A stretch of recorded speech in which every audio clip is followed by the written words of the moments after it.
Bonsoir à toutes et à tous. Merci d'être là avec nous ce soir une nouvelle fois. On a le plaisir de recevoir Quentin Zution, ex-Monsieur Q, on y reviendra tout à l'heure, ce premier pseudo que tu avais utilisé quand tu as commencé la bande dessinée. Alors on te doit Sous le lit, Chromatopsie, les dessins du formidable Appelez-moi Nathan. Vous avez tous ces livres à la librairie, on les a redécouverts ensemble, touchés évidemment, qui t'a révélé au grand public. Et puis ce dernier bouquin qui vient de sortir il y a quelques jours, La Dame Blanche. C'est ce qui nous réunit ici, publié aux éditions Le Lombard. Alors, bande dessinée dans laquelle on va suivre le personnage d'Estelle, infirmière. Raconte-nous en quelques mots ce que tu as voulu nous raconter à travers ce destin-là. Bonsoir déjà, merci d'être venu, c'est cool, il y a du monde, on adore. Il est arrivé, il m'a dit, bon, il y aura quoi, 10 personnes? On espère un petit peu plus. Non, moi 10 personnes, j'aime bien. Non, c'est donc la Dame Blanche, c'est donc l'histoire effectivement d'Estelle, mais aussi de ses résidents dans la maison de retraite. Elle est infirmière. Elle est un peu, elle semble un peu perdue. Enfin, c'est une héroïne un peu trouble, etc. Et qui va, en tout cas, avoir trop d'empathie parfois pour ses résidents jusqu'à se perdre un peu elle-même, commettre pas mal de fautes professionnelles, ça c'est clair. Ne reproduisez pas chez vous ce que peut faire Estelle.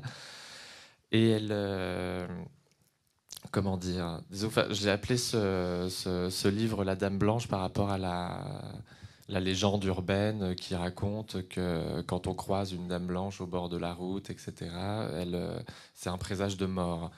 Et donc c'était intéressant pour moi d'inclure Estelle dans cette légende, puisqu'il y a quelque chose d'assez mystique, je trouve, dans ce rôle d'infirmière ou d'infirmier en maison de retraite. Ils accompagnent vers un autre monde, quoi. Enfin, c'est un peu, enfin, j'aime bien la comparer à une sorte de Charon de la mythologie grecque qui fait, voilà, elle a sa petite barque et elle leur fait traverser le Styx, quoi.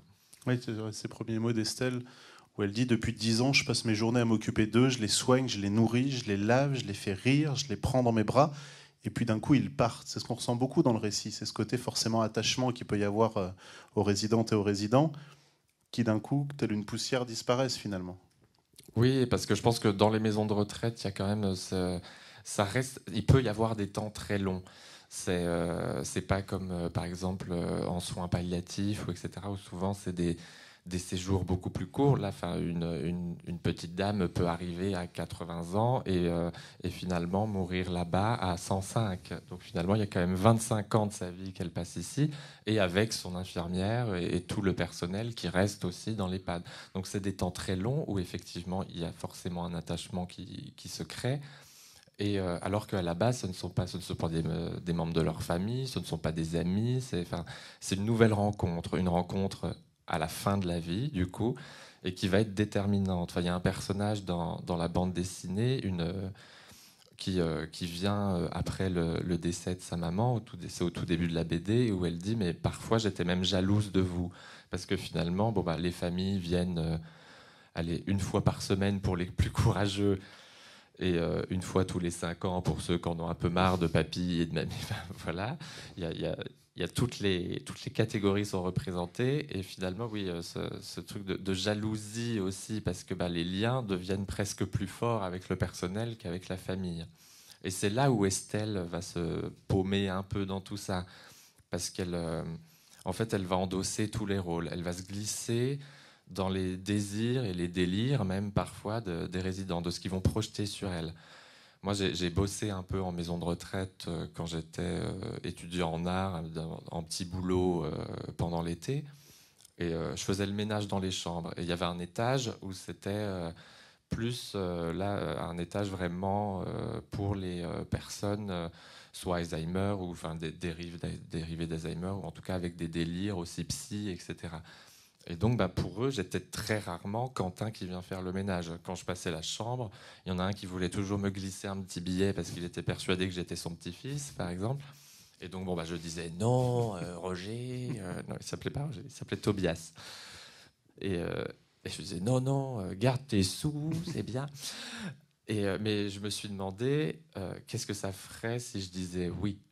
Enfin, et en fait, le personnage d'Estelle, elle va oser franchir ce pas et prendre des identités différentes.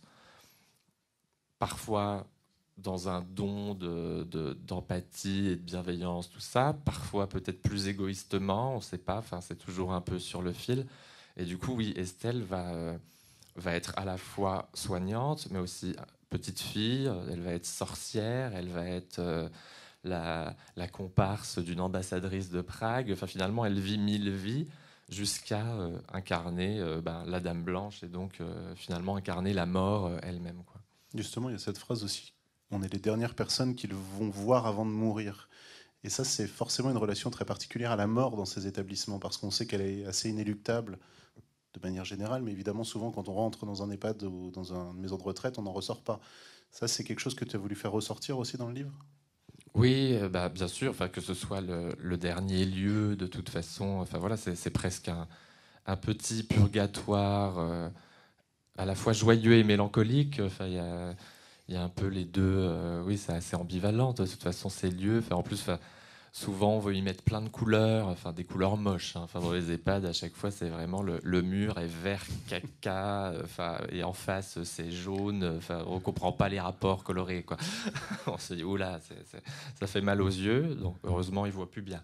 Donc, c'est un avantage en l'occurrence. voilà. Donc, du coup, là, pas de souci. Et puis, d'avoir.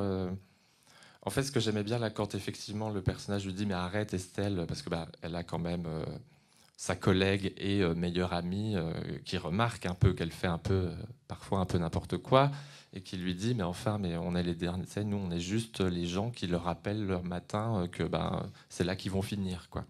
Bon après elle le dit comme ça, elle essaie de prendre ce parti. Après, je suis pas sûr qu'elle y croit elle-même totalement, parce que ce que j'avais remarqué et ce que j'ai apprécié aussi chez ces gens, c'est leur rapport un peu, oui, un peu mystique. Enfin, à chaque fois, ils disent, là, dis donc, ça fait longtemps qu'on n'a pas une mort. Je sens, elle est pas loin, elle est dans les couloirs. Là, j'étais de nuit, cette nuit, j'ai senti des frissons. Enfin voilà, ils ont un truc d'un coup qui devient complètement oui, un peu sensoriel, comme des un peu, oui.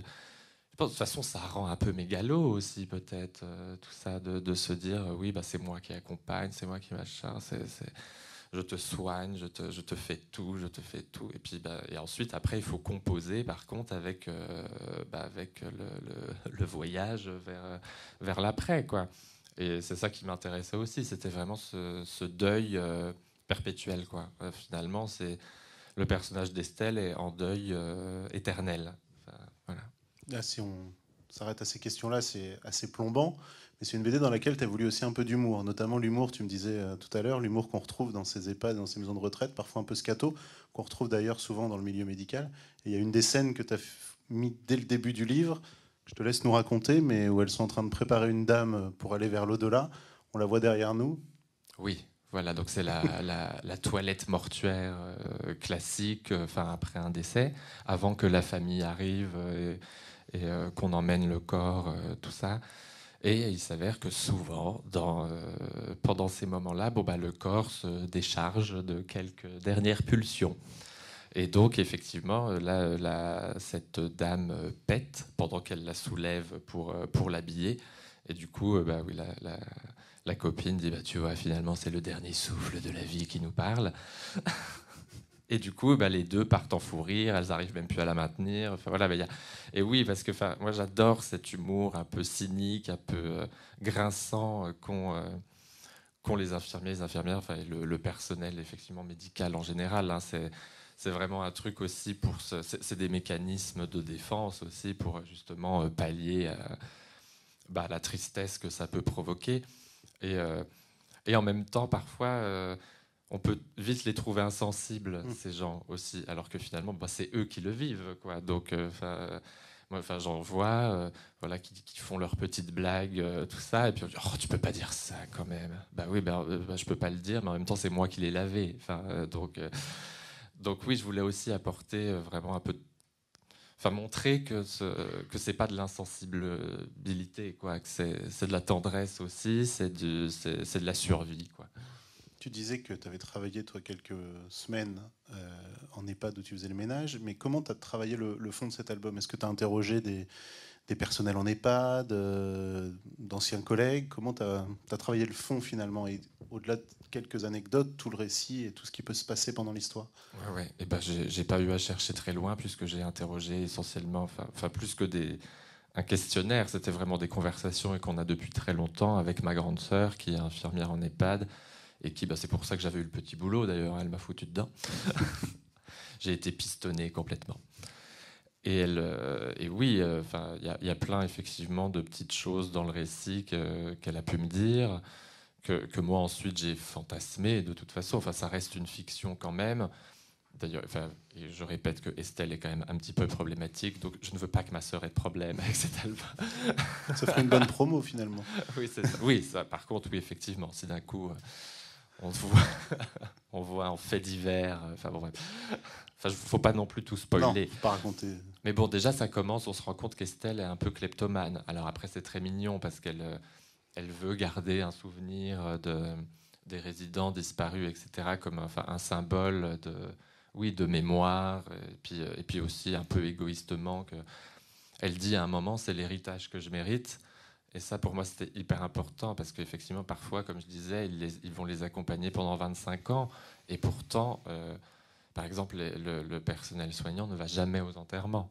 Ils y vont pas, ils sont pas invités. Et voilà. Et donc, Estelle s'offre un petit cadeau de départ. Ouais, elle pique des. On peut le dire ça. Oui, elle pique des boucles d'oreilles, un peigne. Enfin, ça peut être n'importe quoi. Elle a une boîte où elle conserve ses souvenirs. Oui, c'est ça, sa petite boîte à secrets. Mais dont elle a un peu honte. Hein. On sent qu'elle est pas très à l'aise avec elle-même, de toute façon. Donc. Ça, c'est totalement romancé ou c'est quelque chose, une situation qu'on t'a racontée? Ah non, ça c'est totalement romancé. Oui. Parce qu'on se dit que c'est assez. Ah, mais je pense qu'il y en a plein qui le font. Oui. Bien sûr.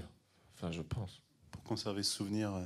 Ce qui est touchant aussi, c'est finalement la façon dont Estelle, elle va se raccrocher à ses patients, parce qu'on sent que sa vie personnelle est assez terne, chaotique, et que c'est aussi à travers ses patients qu'elle vit elle-même, finalement. Oui. Et puis je voulais montrer que finalement, parce qu'à un moment il y a une scène où on voit, elle a quand même un copain, un plan cul qui vient à la maison et tout, mais en fait même pour lui, elle est une infirmière quoi. Il lui dit j'ai mal au dos, qu'est-ce que je dois faire? Bon, les mecs quoi. Voilà, il a mal au petit doigt. Et donc, et elle en joue en fait. Je voulais qu'elle est un peu malicieuse aussi. Elle a un peu l'œil de la connerie, elle est un peu espiègle, c'est-à-dire qu'elle lui dit oh non mais attends, mais là, elle touche son dos. Elle dit, non mais attends, je sens un truc là, non mais c'est trop bizarre, c'est trop. Elle le fait paniquer, et puis elle lui dit tiens, faut que tu avales ça tout de suite et tout. Et puis mais qu'est-ce que c'est? C'est un Doliprane, voilà. Et c'est tout. Et je trouve il y a beaucoup ça. Même ma sœur, on l'appelle tout le temps. Pour un truc à la con, quoi. J'ai mal à la tête, qu'est-ce que je dois prendre? De l'ibuprofène, voilà, paracétamol. Et oui, ils deviennent un peu les infirmiers et les infirmières du monde entier, quoi. Tu l'as effleuré tout à l'heure, mais Estelle, elle va aussi rencontrer une nouvelle résidence qui s'appelle Madame Thomas, Elisabeth Thomas, qui se présente comme ancienne ambassadrice de France. On va comprendre assez vite qu'elle est ambassadrice de rien du tout. Mais elle décide d'y croire et de jouer avec elle, finalement. Oui, c'était important pour moi donc il y a 3 petits vieux très importants dans la BD. Il y a Sophie, Madame Thomas et Germano. Et les 3 ont un rapport à Estelle très différent. C'est-à-dire, Sophie, elle, c'est un personnage qui vit vraiment dans son passé. Donc là, c'est vraiment souvent l'Alzheimer assez classique des souvenirs d'adolescence et tout. Elle se prend à nouveau pour une adolescente. Germano, lui, il est très lucide. C'est plus le corps qui lâche que la tête. Et ça m'intéressait aussi d'avoir donc ce personnage de Madame Thomas qui, elle, se réinvente complètement. Et parce que souvent, on a tendance à vouloir aller chercher, mais pourquoi c'est ça? Donc, qu'est-ce qu'elle a vécu avant pour que machin, on en arrive là, etc. Est-ce qu'il y a des signes? Et là, je voulais faire un personnage où finalement, il n'y a aucun signe. C'est un mystère total. Elle arrive et elle dit bonjour, je suis ambassadrice de France à Prague, j'arrive. Où est la fête, quoi? Où est le gala? On y va, je suis prêt, j'ai ma robe. Et moi, je voulais vraiment poser la question de de la vérité et du mensonge. C'est-à-dire que finalement, Estelle va choisir de l'encourager dans son délire parce qu'elle estime, à tort ou à raison, je ne sais pas, qu'en tout cas c'est ça qui la soulage.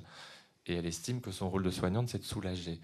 Et que ensuite, peu importe le chemin, si ce qui peut la soulager, c'est de se souvenir, bon, bah, elle va faire en sorte de l'aider à se souvenir. Mais si elle sent que finalement la vérité est plus douloureuse que la fiction qu'elle s'est créée et qui est devenue sa propre vérité, eh ben elle se glisse dedans, quoi. Le personnage de Germano, d'ailleurs, c'est qui est juste après, non? Ouais. Voilà.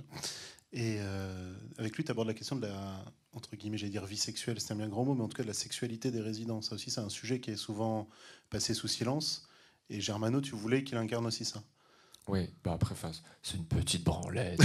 Oui, c'est une autre façon de le dire. Somme toute, c'est pas. Mais oui, là, bah en fait, là, c'était plus même pour le rapport au corps et à l'autre. Enfin, souvent, effectivement, il y a encore quand même un tabou du corps âgé, du corps voilà, en fin de vie, etc. C'est quelque chose qu'on veut pas voir, qu'on veut pas montrer, qu'on veut pas toucher. Mais pourtant, c'est des gens qui sont tripotés finalement à longueur de journée. On les lave, enfin pour les déplacer de quelques centimètres, parfois, ben, il faut les prendre, les soulever, tout ça. Et donc, c'est des gestes qui peuvent parfois avoir l'air un peu méthodiques, quoi, très un peu vite fait, machin et tout. Et là, je voulais que, je pense par le dessin et avec la manière de jouer des cadrages, etc., d'apporter aussi de la sensualité dans ces moments-là.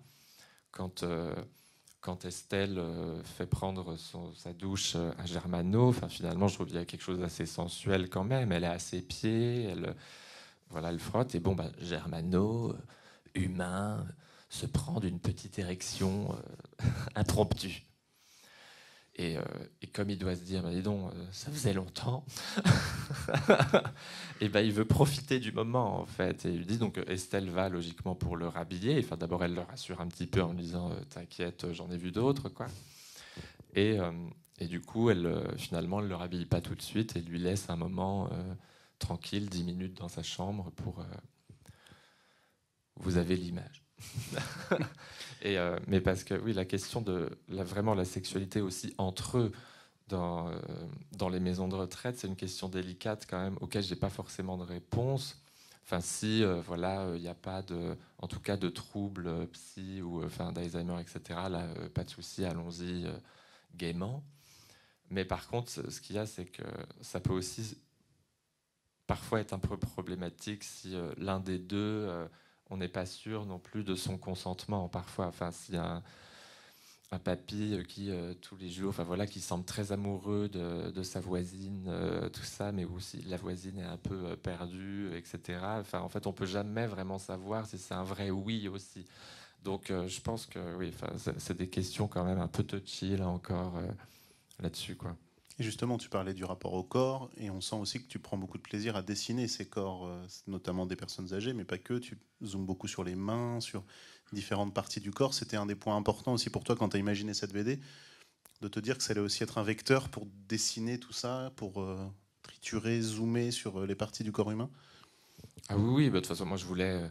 Ça commence effectivement par la main d'Estelle qui avec la main de la personne âgée qui vient de mourir, etc. Donc pour avoir déjà la première case est déjà le récit, finalement, c'est l'accompagnement, quoi, vers la fin.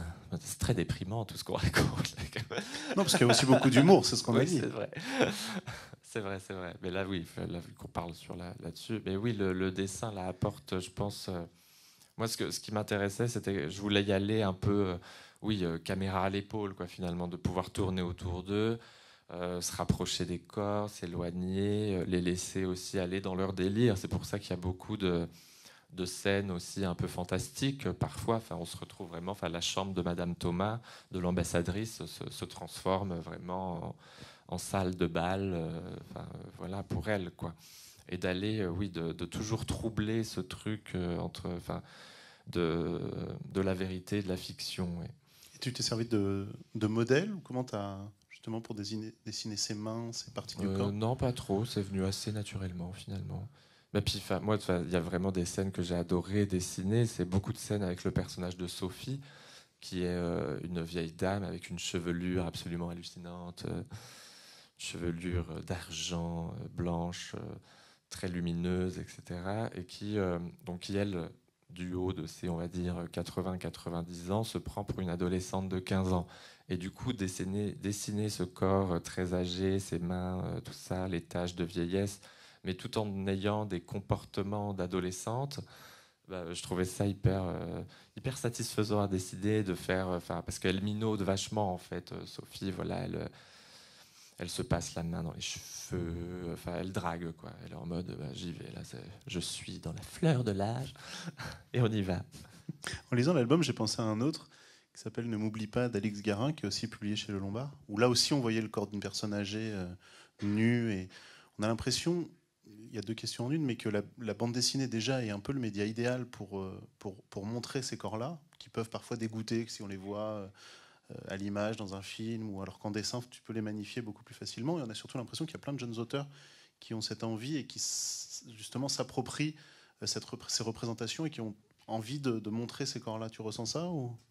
Oui, sans doute, sans doute. Après, je sais pas. Effectivement, la bande dessinée permet, je pense, une approche très charnelle très vite, quoi, parce que finalement, c'est aussi notre corps qui va faire l'autre. Donc, avec la main et tout, l'exercice du dessin, de toute façon, c'est ça. Mais après, il y a aussi, il y a de très beaux films aussi qui subliment les corps des personnes âgées. Un documentaire que j'avais trouvé très beau qui s'appelle Une jeune fille de 90 ans. Je vous encourage à le regarder. C'est de qui, mince? Je l'ai dit tout à l'heure en plus. Mais je sais plus. Valéria Bruni Tedeschi, qui est une actrice à la base. Et puis non, puis je pense à des films comme Anneke ou Amour. Ouais. Voilà, bon là très cru. Là, faut s'accrocher. Si on entre dans le détail de ton dessin, tu utilises quelle technique? Tu dessines en numérique, tu dessines Oui, sur c'est en papier. numérique. Ouais, c'est en numérique pour des questions essentiellement de flemme. C'est-à-dire pour pouvoir te Non, reprendre. Voilà, pour pas avoir à tout reprendre. Moi, en plus, je suis quelqu'un, c'est vrai, dans le travail du dessin, je change beaucoup de mise en scène au dernier moment, par exemple. Je vais très vite me dire, non, finalement, là, au premier plan, on met autre chose. Elle se retrouve derrière, etc. Donc, en fait, faudrait que je recommence mes planches tout le temps, sinon. Donc, non, je trouve que le numérique permet vraiment une efficacité là-dessus beaucoup plus. Oui, ça va plus vite, quoi. Et si on regarde les différents albums, on les a tous, je crois, à la librairie. On est passé voir juste avant, y compris les tout premiers. On a l'impression que ton dessin a beaucoup évolué, ou est assez différent. C'est-à-dire qu'il y a beaucoup d'auteurs disent qu'ils ont trouvé leur style au bout du 5e, 6e, 7e album. Est-ce que toi, c'est une volonté de varier à chaque fois tes dessins ou ton style graphique? Ou est-ce que c'est, pour l'instant, tu t'autorises à essayer pas mal de choses et que tu dis que peut-être un jour, tu te fixeras sur une sorte de dessin ou une autre? Je pense pas que je me fixerai un jour, parce que je pense que oui, ça dépend de l'histoire que je veux raconter, quoi, surtout. En fait, j'ai pas un truc de style où je me dis voilà, ça c'est mon style. En fait, moi, mon style, c'est un style de narration, c'est pas un style de dessin, je pense. Voilà. J'avais bien répondu à ta question. C'est ta réponse en tout cas. Oui, voilà. Non, mais un style de narration, ça veut dire que tu peux aussi estimer qu'il y a certaines formes de traits qui peuvent mieux coller Oui, à un c'est récit ça. Pour ou à moi, un c'est un autre. outil. Mais même la BD, pour moi, je le considère plus comme un outil, un médium, voilà. Je pense que si un jour j'ai une histoire et que je trouve que elle serait mieux au théâtre, je la ferai au théâtre, quoi. Bon, il faudrait encore que je connaisse des gens au théâtre. Mais... Ça va venir. Peut-être. Mais voilà, quoi. Là, c'est parce que aussi je me dis que ces sujets se prêtaient bien à cet exercice-là, quoi. Et au niveau de la couleur, je sais que tu n'as pas vraiment de réponse parce qu'on en a déjà parlé ensemble, mais pourquoi cette monochromie Pourquoi tu poses bleue? la question, Parce du que coup, je pense que les gens se posent la question quand on déroule les pages de l'album et qu'on voit que c'est toujours dans cette monochromie, mis à part finalement certaines taches sur la main ou certaines scènes de vie où là la couleur revient. De vie. Finalement, la Oui. scène la plus colorée, c'est un enterrement. C'est vrai. Donc, parce que de toute façon, on a tendance aux enterrements à ramener beaucoup de fleurs. Et du coup, oui, je trouvais ça assez intéressant, oui, comment finalement on apporte la couleur aussi dans les moments de détresse ou de deuil, etc., quoi. Et ce monochrome-le, il est venu assez naturellement. C'est vrai que je l'avais d'abord J'avais d'abord commencé les premières planches un peu à la manière de toucher, donc qui est Gauche. à gauche, voilà. Et, et puis je trouvais que, enfin, je sais pas, ça allait pas. Enfin, puis je prenais trop de temps. Il y avait un truc. Alors qu'en plus, enfin, j'ai pas beaucoup.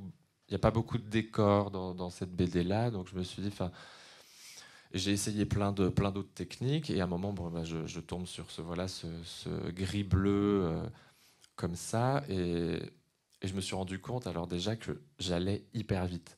Enfin, Pratique. voilà. Et j'étais très en retard. Donc je me suis dit, tiens. Et en plus, je pense que ça a apporté vraiment, enfin, la vitesse d'exécution a fait que j'ai pu aller vers d'autres choses, vraiment vers plus de détails de mise en scène, ces petites notes colorées qui apparaissent, parfois juste le rouge, le reflet d'une cigarette dans les yeux, etc. Ça, c'est un moment où Estelle et Sophie fument une clope en cachette, tout ça, et que finalement, ça leur fait briller les yeux comme une petite histoire d'amour naissante. Et voilà, oui, après, ça permettait oui, des petites coquetteries comme ça. Une coquetterie dans l'œil, par exemple. Oh là là. C'est chic. Et ça permettait aussi, tu parlais tout à l'heure justement des couleurs en EHPAD qui sont pas toujours très belles, et des décors et des couleurs des murs. Ça permettait de zapper aussi finalement toute cette partie-là et de créer un univers Oui. bien à toi. Oui, c'est vrai. Et puis moi, j'aimais bien. En plus, ce qui est assez bizarre, c'est que la première fois que j'ai parlé de cet album à mon éditrice, je lui ai vendu un thriller. Bon, c'est plus du tout ça. Non. Mais il reste des petites notes de temps en temps, je pense. Bah, peut-être que aussi ce monochrome un peu bleu accentue ça, mais il y a un moment où Estelle finalement rôde dans les couloirs, elle est de nuit, et en fait on a plus la vision d'un résident qui la verrait comme ça arriver. Et il la prend pour une sorcière, et on voit juste son ombre, tout ça passer. Enfin voilà, il y a des petits trucs un peu d'angoisse comme ça. Où bah, là, je vois qu'on est à la scène. Là, c'est oui, pendant une rave party, et où après, Estelle est dans la forêt toute seule. Et oui, il y a des trucs peut-être oui, qui reprennent un peu cette idée de base du thriller. La Dame Blanche, c'est à la base, c'est une histoire d'horreur. Hein, donc, ouais. Je voulais qu'on dise quelques mots aussi justement de l'album Touché, parce que c'est donc la page de gauche toujours. C'est l'album qui t'a révélé au grand public en tant que scénariste et dessinateur, parce qu'Appelez-moi Nathan, t'étais que dessinateur, c'est déjà pas mal. Il y avait Chromatopsie aussi. Et Chromatopsie. Bon, plus une maison d'édition, Voilà, plus. un petit peu plus anonyme, mais très bien aussi. Touché, tu racontais l'histoire de 3 femmes, dont j'ai noté les prénoms Lucie, Tamara et Nicole, qui étaient des femmes battues, violentées sexuellement, psychologiquement, et qui se reconstruisaient par l'escrime. Est-ce que tu peux nous raconter comment t'étais venue cette idée-là et l'idée d'en faire un album à ce moment-là? Oui, oui. Moi, j'ai entendu parler de l'escrime thérapeutique, donc qui est vraiment, c'est une association qui s'occupe de ça, qui s'appelle Stop Violence Sexuelle et qui a créé des parcours de soins d'1 an via l'escrime. Alors, elles font de l'escrime pendant 4 heures. Alors après, il y a aussi des séances psy, il y a un kiné, tout ça. Et une fois par mois pendant 4 heures pendant 1 an. Moi, donc, j'en ai entendu parler en 2017.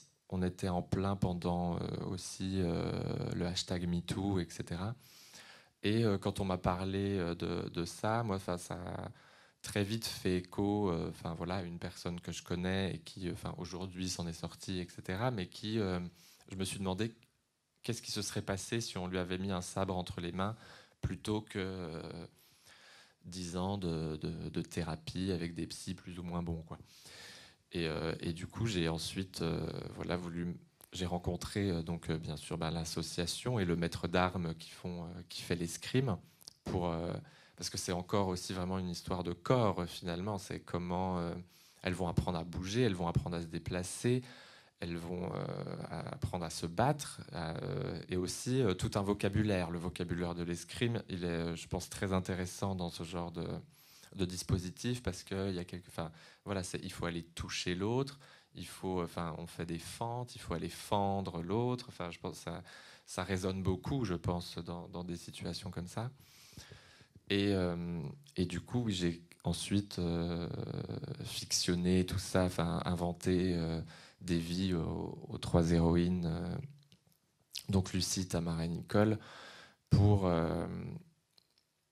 Déjà, je voulais les ancrer dans le réel, parce que je voulais pas qu'on pense que je parle juste de cours d'escrime, quoi.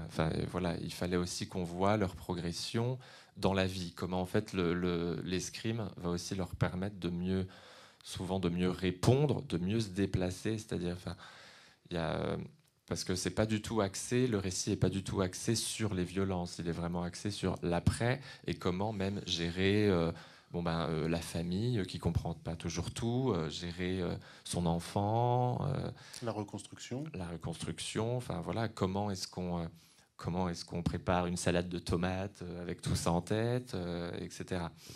Et donc, oui, comment l'escrime, par exemple, le personnage de Lucie, à un moment, prépare une salade de tomates, elle est avec son couteau, et, euh, et son couteau pour couper les tomates devient finalement sa nouvelle arme, et du coup, elle s'exerce à faire de l'escrime chez elle avec son petit couteau de cuisine, quoi. Et d'avoir en fait comment finalement, oui, tout ça va parasiter en fait même la vie quotidienne, quoi. Et là aussi, il y avait évidemment un rapport, on voit notamment sur cette planche, mais un rapport au dessin du corps et de la libération du corps qui était très important.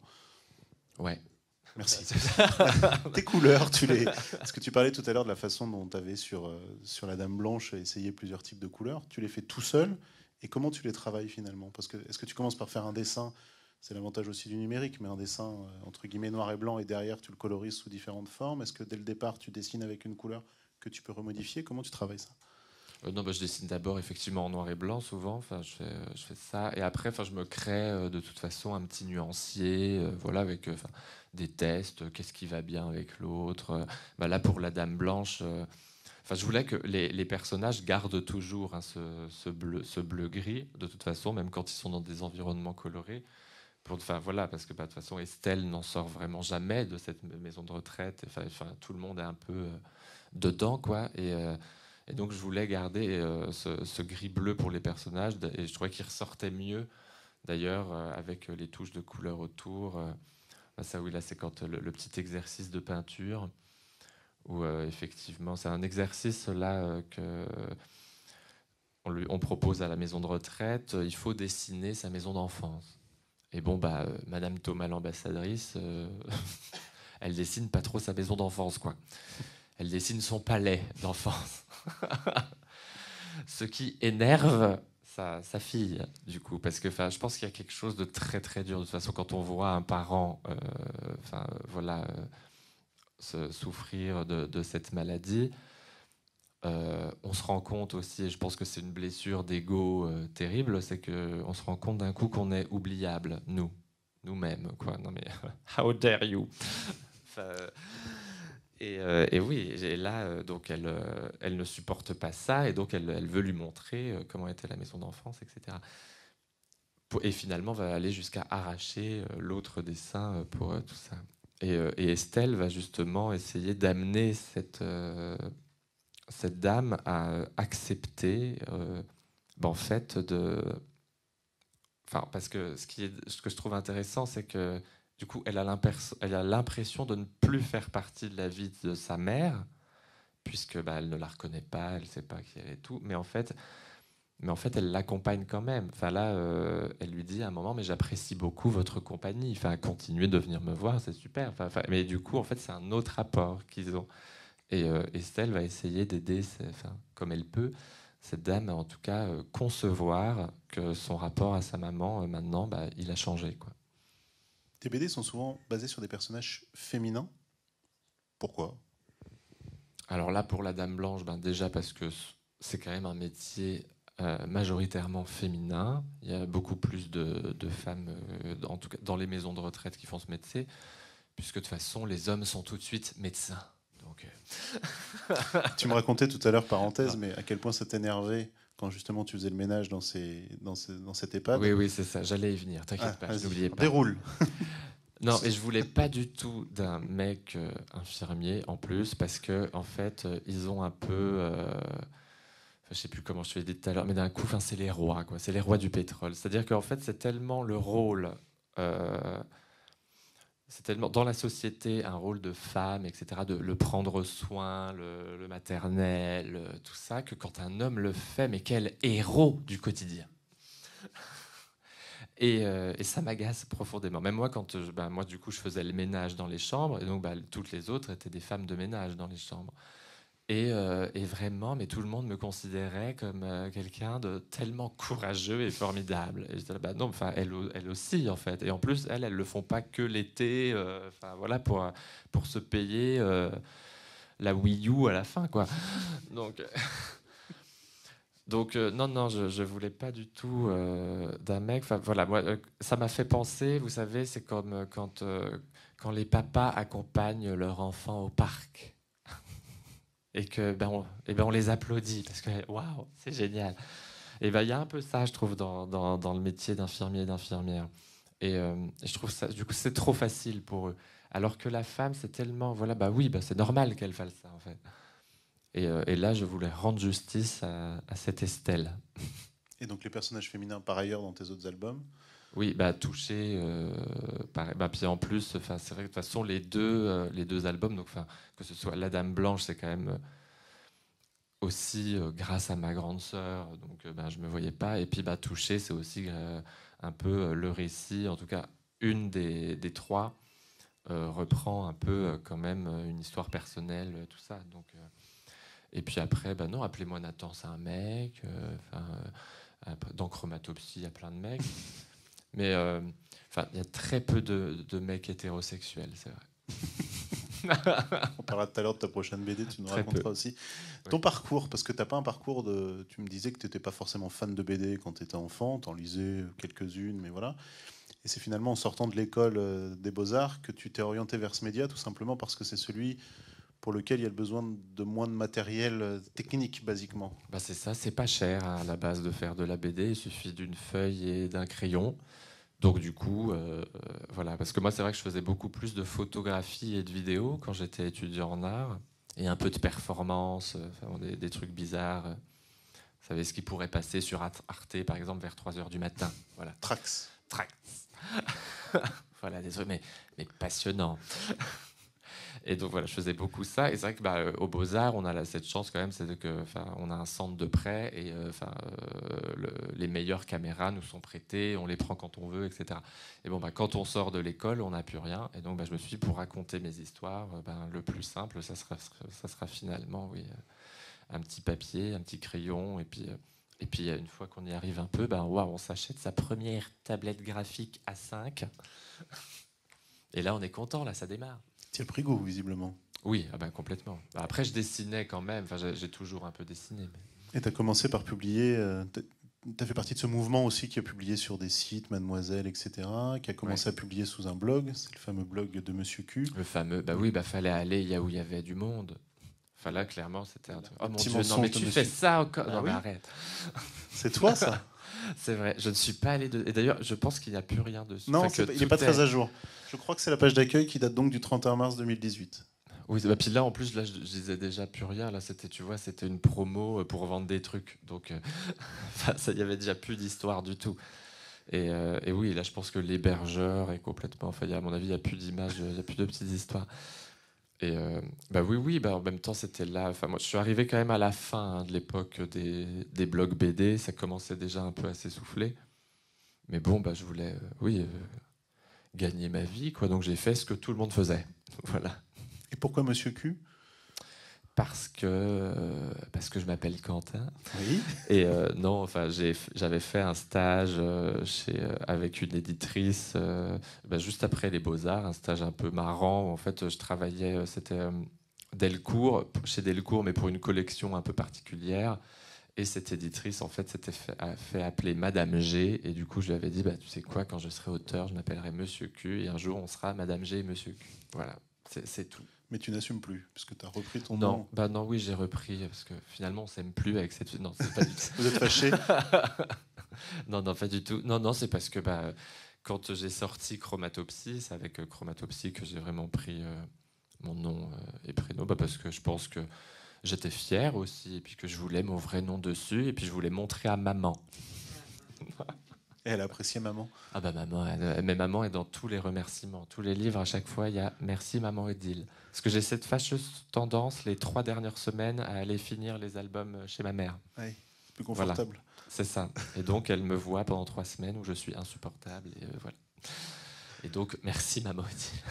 Tu parlais justement des travaux vidéo que tu avais pu faire. Je trouve que quand on lit certaines de tes BD, notamment la dernière, mais c'était le cas aussi dans Toucher, on voit derrière presque un découpage cinématographique. Est-ce que tu le penses comme ça, ou en tout cas, est-ce que tu fais un storyboard? On a retrouvé un petit storyboard ici, mais est-ce que tu travailles sous forme de storyboard en amont? Oui, clairement. Oui, je fais d'abord un storyboard. Ça, comme presque tous. Maintenant, là, on travaille comme ça. Mais oui, moi, je pense que je suis quand même aussi un petit frustré du cinéma, je pense. Enfin, j'aimerais en faire, quoi. Enfin, je vais en faire. J'en fais. Non, mais Touché est adapté pas au cinéma, mais en téléfilm déjà. Et il est adapté en téléfilm. Après, c'est pas moi qui le réalise du tout. Encore. Mais par contre, j'ai pu effectivement, pour la première fois, j'ai travaillé à la réécriture, enfin à l'adaptation pour ça. Et c'est vrai que c'était un beau pied, en tout cas, dans cet univers, puisque du coup, là, c'était la première fois où j'écrivais vraiment un scénario avec tous les codes de l'audiovisuel, quoi. Moi, à chaque fois que j'avais présenté mes scénarios à mes éditeurs, c'était vraiment 3 feuilles qui volent toutes dans le désordre. Enfin... Et alors que là, non, là, tout est millimétré. Et non, c'était très intéressant. Et d'ailleurs, pour la prochaine BD, j'ai d'abord écrit le scénario. Vraiment, je l'ai écrit en entier, en version film, quoi. J'ai vraiment fait un scénario de film. Parce que j'aimerais le faire moi-même, celui-là, ensuite, en film. C'est une annonce. Voilà, je l'ai dit. Et quand tu dis en version film, ça veut dire quoi? Parce qu'il y a le storyboard, effectivement, qui peut être ou pour la bande dessinée ou pour le cinéma. Ouais. Mais ça veut dire quoi, faire un storyboard en version film? Non, c'est pas le storyboard, c'est le scénario. Ah, de départ. Vraiment, tout l'écriture, voilà, séquence 2, intérieur jour, machin, avec la liste du matériel.